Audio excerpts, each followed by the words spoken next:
Will 2024 finally be the year that we see a housing market crash? I mean, this is something that has been talked about for over 3 years now. Yet home prices just hit another record high in October for the 9th straight month.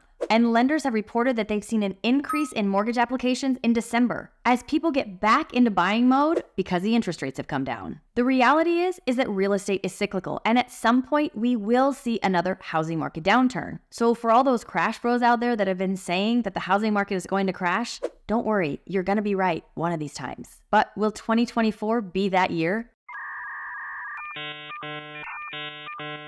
Then there's the question that if we do have a crash, how bad will it be? And how can you protect yourself from it? Well, before we look forward, we've got to look back at 2023, which, as Realtor.com described it, it will be the year that everyone remembers the housing market froze. What caused this freeze? Well, rising interest rates and the continued lack of supply. As mortgage rates went up, more and more buyers were priced out of the market. At the same time, homeowners that have a low interest rate decided to stay in their homes longer, purely because of that interest rate. And for those that could afford to move, what most of them did is they kept that home with that low interest rate and turned it into a rental. So we did not have that home go back into our market to create any supply. The number of home sales fell in 2023. And according to Realtor.com, sales fell nearly 19.1% from 2022 and about 33.5% from 2021. 2023 saw the fewest existing home sales sell since 1995. Here in the Phoenix market, 2023 was our second lowest number of home sales total for the year. Many real estate experts predicted that 2023 was going to be the year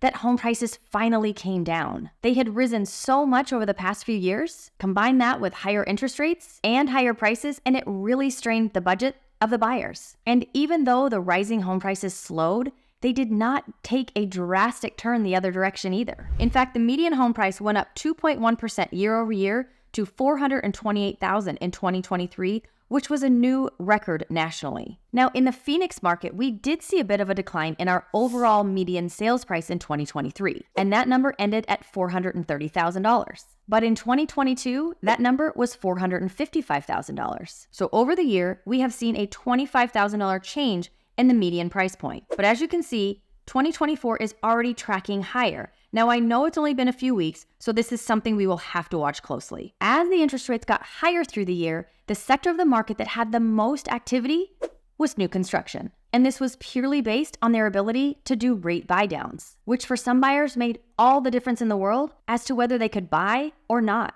However, even with all of this, home builders have not been able to keep up with the overall demand. And with the already low supply and the fact that builders can't keep up with the demand, it's looking like we are going to continue to have a supply and demand problem, which means that prices will not be crashing like many believe that they would. Now, one of the biggest concerns with the overall market is the lack of affordability. And if you take a look at the map, you can see that in many of the major cities, there is an affordability issue. And something that many start talking about when they start talking about affordability, and that's wage growth. Are people earning enough money to actually afford these homes? Well, now I want to show you something that maybe some of the major news stations are not really talking about. And these are actually maps showing earning growth over the last few years. On the first map, you can see from 2021 to 2022, here in the Phoenix area, we saw anywhere from a 4.2% to a 54% growth in income. Now, that's a really big swing, and I'm not exactly sure why, but I'm going to try to take an educated guess and say that's because we've had a lot of new high-paying jobs that have come into the Phoenix area, and I think that has kind of swayed that number. Now, on the second map, from Q2 to Q3 of 2023, we saw another increase in earnings by 3.1% to 3.6%. And this, compared to some of the other states of the country, isn't bad. Now, I know some of you are going to say to me, well, great, we've seen some wage growth. However, the percentage that the home prices have appreciated is greater than that wage growth. And I'm not going to tell you that you're wrong in every price sector. However, in some jobs, the earning growth has been pretty big and people can't afford the homes. It's not in every sector of the housing market, but it's not that every sector is 100% completely unaffordable either. Now, when we're talking about all of this, there's only one thing that could completely change everything that I've just said, and that is unemployment, which is currently sitting at about 3.7%, which is really low. To get to any significant unemployment, most feel we would have to then enter a recession. And you guessed it, there are differing opinions about this.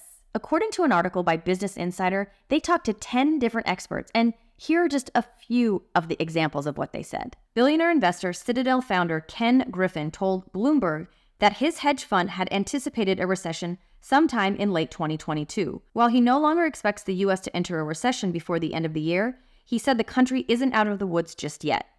Q2 right now is roughly the center point of our distribution as to when we're likely to see the United States in a recessionary environment. To avoid future economic problems, Griffin said the federal government needs to reduce its deficit spending.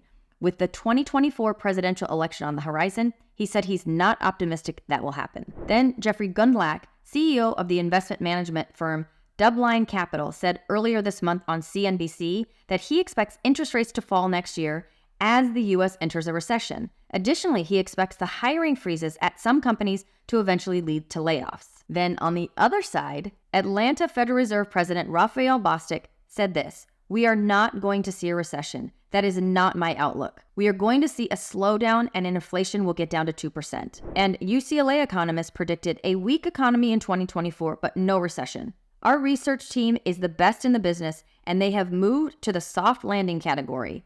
They have a slowdown in the economy in the middle of next year." Even with all of this, buyers are still buying. Now, it's not every buyer out there, and not every buyer should be buying at this time in the market. But here's what's interesting. One of the main reasons that people are not buying is not because of the home prices. It's because of the interest rates. And with the most recent announcement from the feds, where they not only did not raise the federal funds rate, but they said that they will likely be making 3 cuts in 2024. This has housing pros expecting a further decline in the mortgage rate and a busier 2024 market. In an article from Housing Wire, they said this: "With the central bank shifting towards the next phase in its fight against rapid inflation, experts expect the path to monetary policy to support further declines in mortgage rates, just in time for a traditionally busy spring housing market." What does that mean? It means that housing prices could start to go up purely based on interest rates coming down. Now, if rates do go down, something we could see is more homes on the market. This would be purely based on the fact that the homeowners now feel like there's not such a huge discrepancy from the interest rate that they have and the interest rate that they would get on a home that they would purchase. And we might have some movement in the market again. Now, we've talked about this locked-in effect before, meaning that so many homeowners have really low interest rates that they feel almost locked into that house, because if they moved, their interest rate would have to be so much higher. So they decide to stay put. We have already seen a little bit more movement in our market overall since the rates have come down from 8%. And if the Fed does cut the Fed funds rate 3 more times in 2024, and it does have an effect on the interest rates, then we could likely see more sellers moving, which means we'd have more on the market and more homes for buyers to buy. Now, how far the interest rates come down, that remains to be seen. But here is something that's interesting. There is an interest rate that makes people move. In a September survey by U.S. real estate industry consultants, John Burns Research and Consulting, they pinpointed the magic number at 5.5%. Nearly 3/4 of respondents who plan to purchase their next home with a mortgage said they are not willing to accept a mortgage rate above that 5.5% figure. Why is this important to know? Well, if you are one of those buyers, you will want to pay very close attention to those mortgage rates, because they have just told you when to expect the housing market to heat back up. And from the looks of things, we could be headed in that direction right now. How long it takes for us to get there, that's the million-dollar question. Now, if you'd like to see more about how the 2024 housing market is setting up to be pretty unexpected, make sure you take a look at this video. As always, I thank you for watching, and I'll see you next time.